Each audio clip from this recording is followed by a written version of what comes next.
It's too bad you came home because you didn't want me to leave you. But will you sign this divorce paper right now?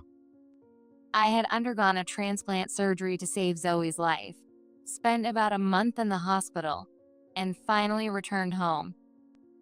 Even after the surgery, I suffered from severe anemia, leaving me so weak that just standing was a struggle.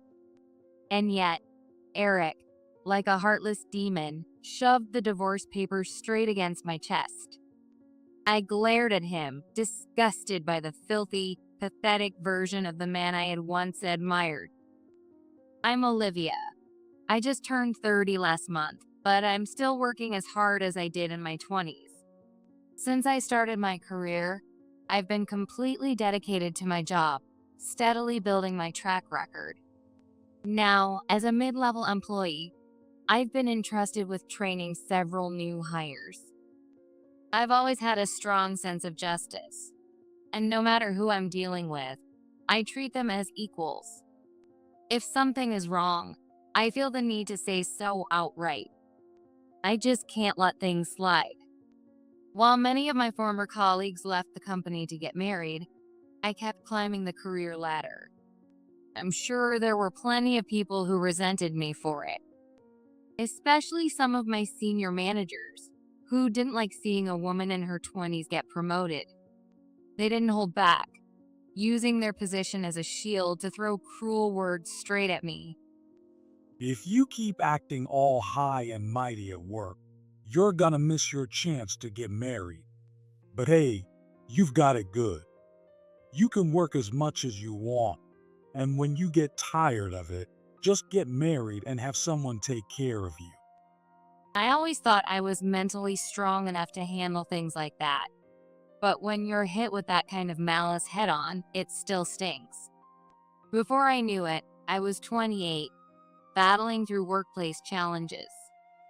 That year, I was assigned to a newly established department within the company, which only fueled my drive even more.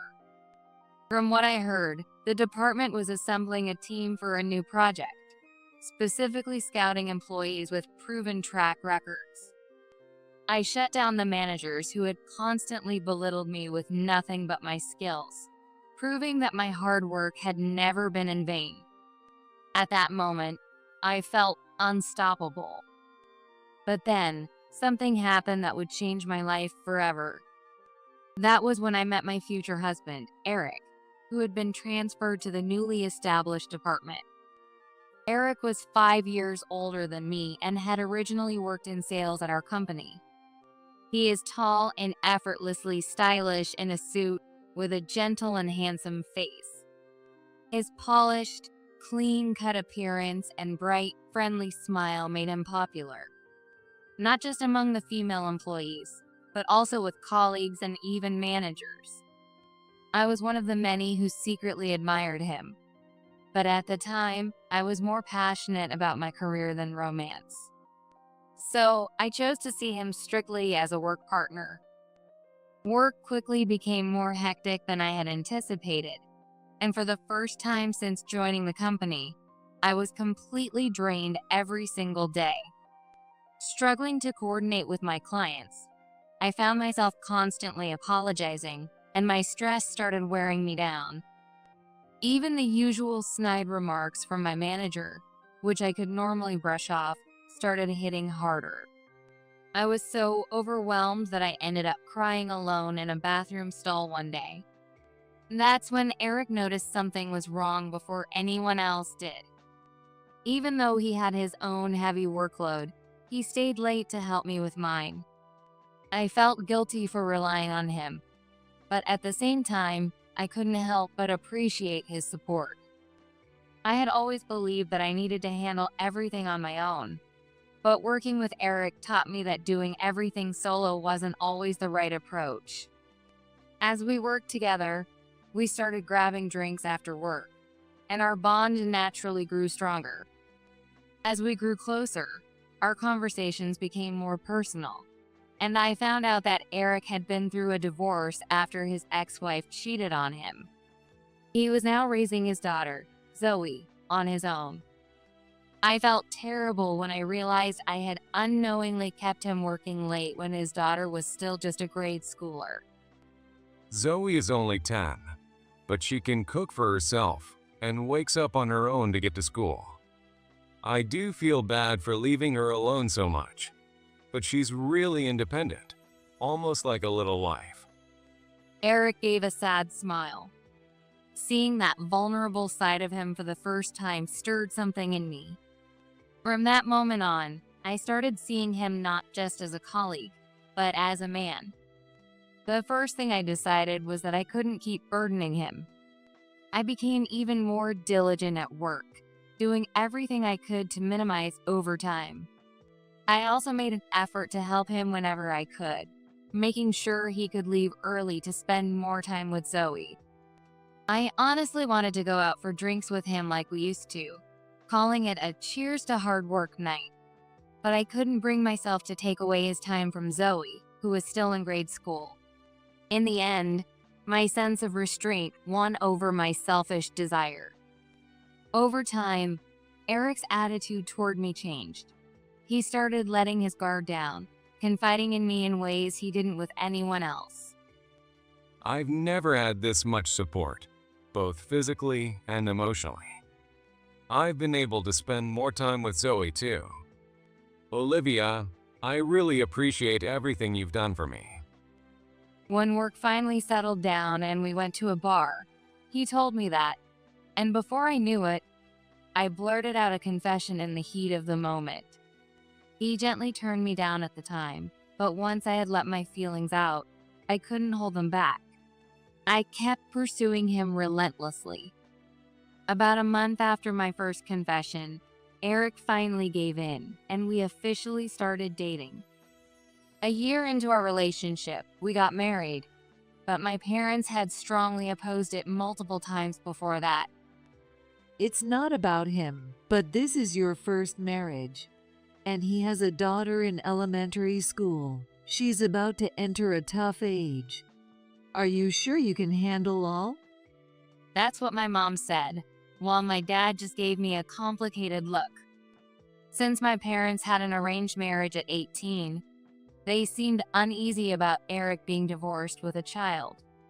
But I was so in love with him that I managed to convince them, promising that no matter what happened, I would never become a burden to them.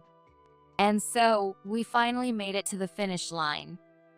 Between work, I gradually prepared for the move and focused on adjusting to my new life.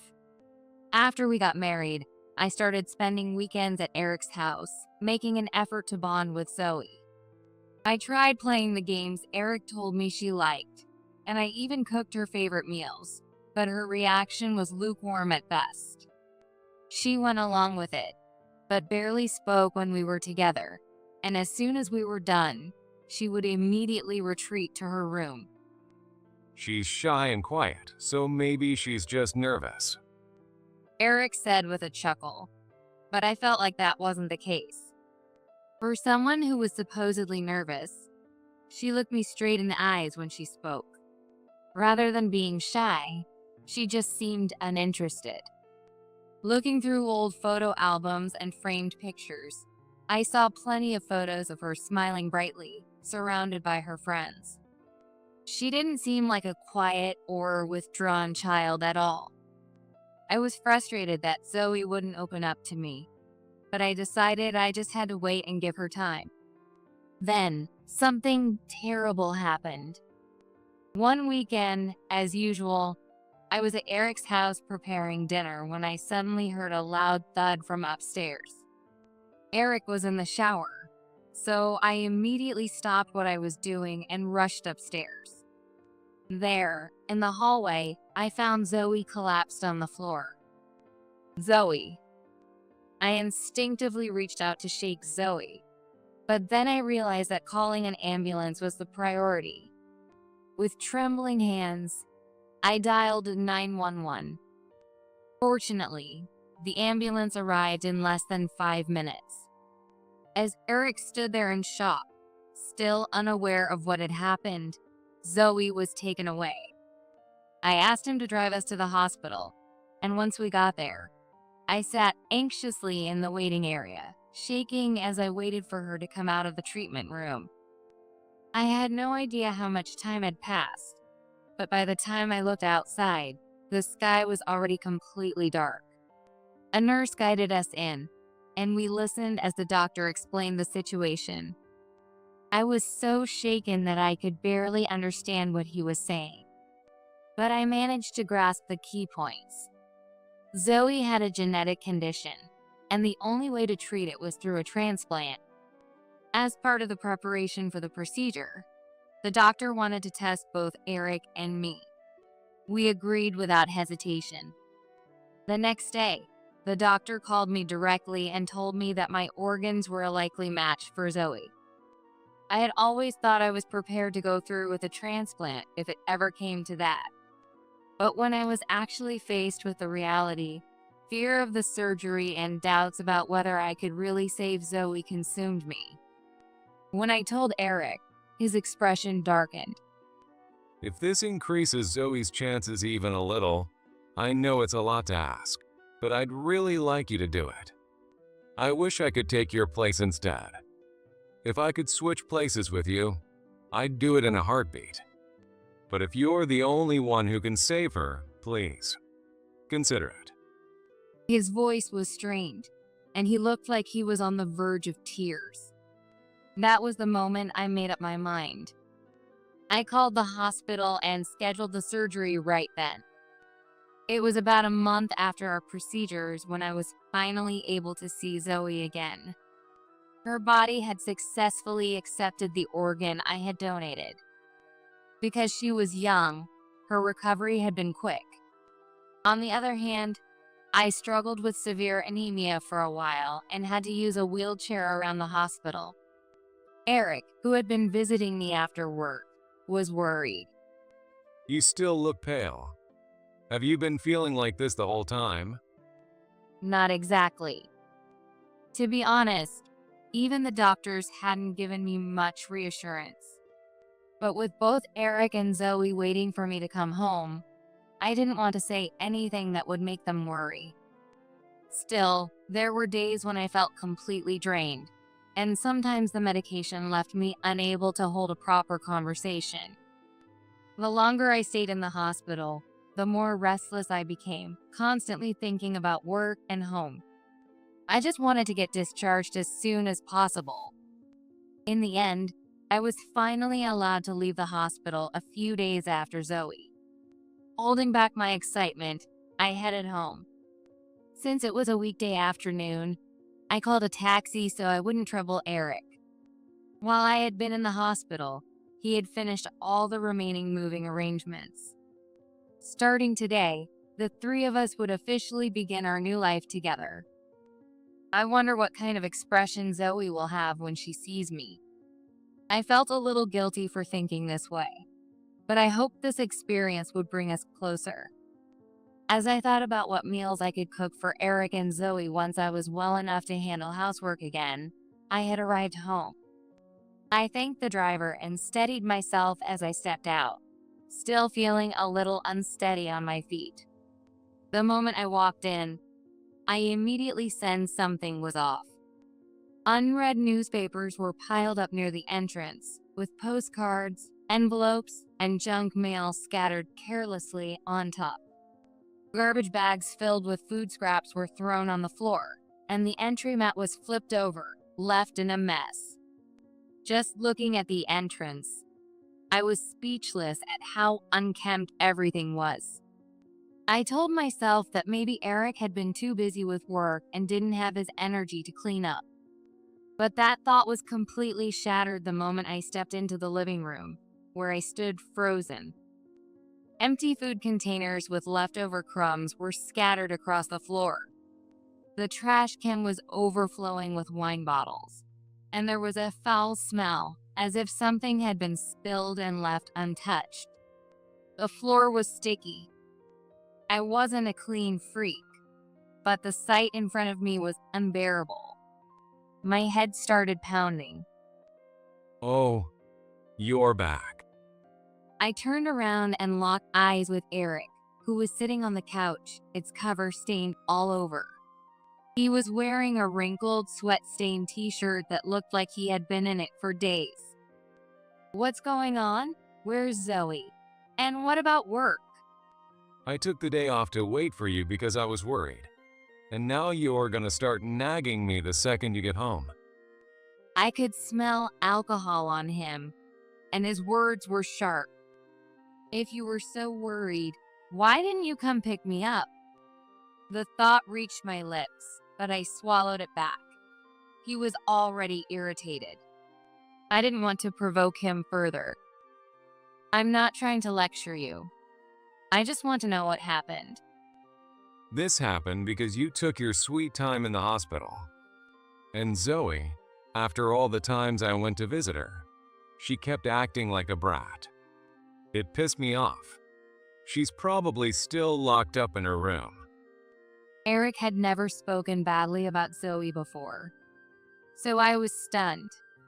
Then he looked me up and down and clicked his tongue. If you're well enough to come home by yourself, shouldn't you have thought about getting back sooner for your family? You're such a selfish woman. Then, without warning, he shoved a piece of paper into my hands. I stumbled slightly from the force, steadied myself, and looked down at the paper. To my shock, it was a divorce document. What is this? Sorry to ruin your big dramatic homecoming, but this is how I feel. You stay in the hospital, rack up medical bills I have to pay, and then come home just to nag me about the house being a mess. That's on you. I don't care about your anemia or whatever. If you can't handle housework anymore, you're just dead weight. And Zoe doesn't seem to like you much either, so this works out perfectly. Eric smirked, his usual warmth replaced with pure cruelty. I told you, I'm not trying to scold you, and I do feel bad for being away for so long. But my anemia has improved a lot, and I can handle housework again. Now that I'm home, let's just try to get along. I desperately tried to reason with him, but he wasn't listening. It's obvious you're just trying to leech off my money now that you can barely take care of yourself. You took a taxi home today, playing the role of the devoted wife, just so I wouldn't leave you. Pathetic. He was talking nonsense. I tried again and again to correct his misunderstanding. But no matter what I said, Eric seemed determined to paint me as a defective woman. Someone broken because I had lost an organ, incapable of handling work or household chores, a useless wife. When he claimed that he had no choice but to divorce me because of my condition and even mentioned demanding alimony, I was completely speechless. I had always thought that treating a wife cruelly after she saved a daughter's life as a donor was something that only happened in TV dramas. Despite risking my life to donate an organ for Zoe, Eric didn't offer a single word of appreciation. Seeing his cold-heartedness, I could feel my love for him fading rapidly. I didn't regret the transplant itself. To me, Zoe was already my daughter, and I was genuinely relieved that my organ had been a match. I was happy to have saved a young life with a bright future ahead of her, but I had no intention of wasting any more energy on a man as rotten as Eric. If he wanted a divorce, I was ready to fight back. Fueled by that determination, I grabbed the pen and signed the divorce papers without hesitation. I'll be getting a lawyer, so have them communicate with me from now on. There was no way I was going to pay him alimony, and I made that very clear. Eric's smug, careless attitude irritated me to no end, but I refused to let him ruin my health after all I had been through. So, without another word, I grabbed the belongings I had used in the hospital and walked out of the house for good. Just as I had said, the legal battle dragged on for months, but in the end, his alimony claim was dismissed. The money I had saved during our marriage was subject to division, but all the savings I had before getting married remained mine. The divorce was finalized, and I was certain I would never have to deal with Eric again. A year after our divorce, I was back to working just as hard as I had in my younger years. The company I worked for was one of the bigger firms in the area. So fortunately, once I was transferred to a different department, I hardly ever ran into Eric. The transplant had made one of my organs slightly smaller, but my regular checkups showed no issues, and my physical and mental health were perfectly fine. I had been told that the hospital would contact me if anything ever happened to Zoe, but since no such call had come, I assumed she was doing well. My coworkers were considerate enough to avoid mentioning Eric around me, so I tried to think of him as someone who had simply disappeared from my life. One weekend, as I was relaxing in my newly leased apartment, Eric unexpectedly showed up at my door. When I checked the intercom, the poor video quality made it hard to recognize who it was, so I carelessly opened the door. Since the day I left, Eric had become even more unkempt, looking nothing like the former star of the sales team he once was.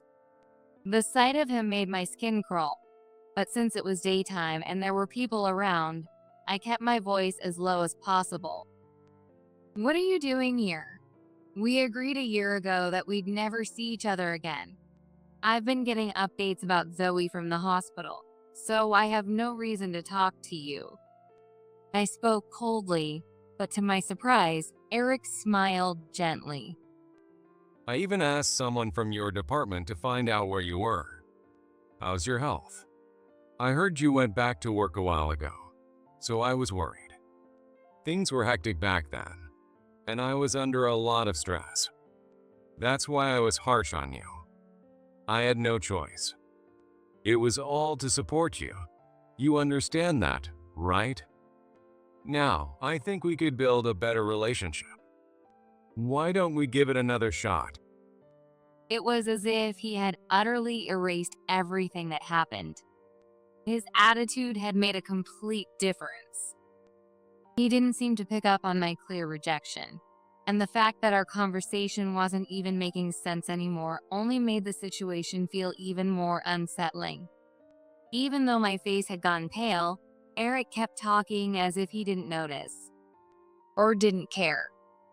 At one point, he grabbed the slightly open door and tried to force his way in, but I resisted with all my strength. That's when Eric snapped, shouting disgusting insults that I didn't even want to repeat. Realizing that things had escalated beyond what I could handle, I managed to yank the door shut, locked it, and ran inside to call the police. After I explained the situation, the police arrived quickly and took Eric away. From that point on, his behavior spiraled completely out of control. He started showing up at my department every day for no reason. If I went to the restroom or cafeteria alone, he would follow me, spewing insults. He even sought out the new hires I was training and fed them lies about me. His behavior was blatantly inappropriate. Anyone could see that. Even after receiving a direct warning from the head of Human Resources Department, he only managed to behave for a few days before going right back to it. Ignoring him was becoming impossible, and my stress was starting to take its toll. I finally decided to report everything to the police. There was no way I was going to let someone like him take away the one thing that brought me the most happiness, my career. Determined to stand my ground, I went ahead and filed a claim for damages. Later, a ruling was made recognizing Eric's actions as particularly malicious, and my claim was granted. Around that time, I received an apology from a man who had given Eric my address. Apparently, he had once been Eric's coworker and couldn't bring himself to refuse when Eric asked, out of gratitude for the help he had received back in the sales department. It's not exactly an apology, but He began telling me about Eric's current situation. After our divorce, Zoe left a note saying, "I'm going back to my mom's," and disappeared from Eric's home. Apparently, he had just returned from a week-long business trip when he found her room completely empty. Desperate, Eric reached out to his ex-wife, not expecting much. But that's when he uncovered a shocking truth. It turned out that Zoe and Eric were not biologically related. Zoe's condition had been genetic, but no one in Eric's family had ever suffered from the same illness. The same was true for his ex-wife's family. It turned out that Zoe was actually biologically related to his ex-wife's current husband. I was stunned to realize that the rift between Eric and his ex-wife had existed for over a decade. Maybe their divorce had been caused by her infidelity, but the fact that Eric had fought for custody despite barely taking care of Zoe made me think he had only done it for the sympathy that came with being a poor single father. When his ex-wife took Zoe back, she discovered multiple bruises on her body. Zoe told her mother that they were from Eric. Determined to regain custody, his ex-wife took him to court and won. This pushed Eric further into stress, leading him to bring alcohol and cigarettes to work. He was also seen recklessly gambling away his money. Of course, he was fired. The child support payments he had been receiving from his ex-wife were cut off, and on top of that, he still owed me the settlement money. Now, he was drowning in debt, and no one knew where he had ended up. At this point, no one knows where he is or what he's doing. This incident made me decide to change my job. Even though I had done nothing wrong, being treated like an untouchable topic or stared at with curiosity was affecting my work. And since Eric knew my address, I decided to take the leap and move out of state to start my new life. Every now and then, I receive letters from Zoe and her mother. Knowing that Zoe is doing well and receiving repeated words of gratitude from her mother gave me confidence that I had done something truly meaningful. I had saved a life.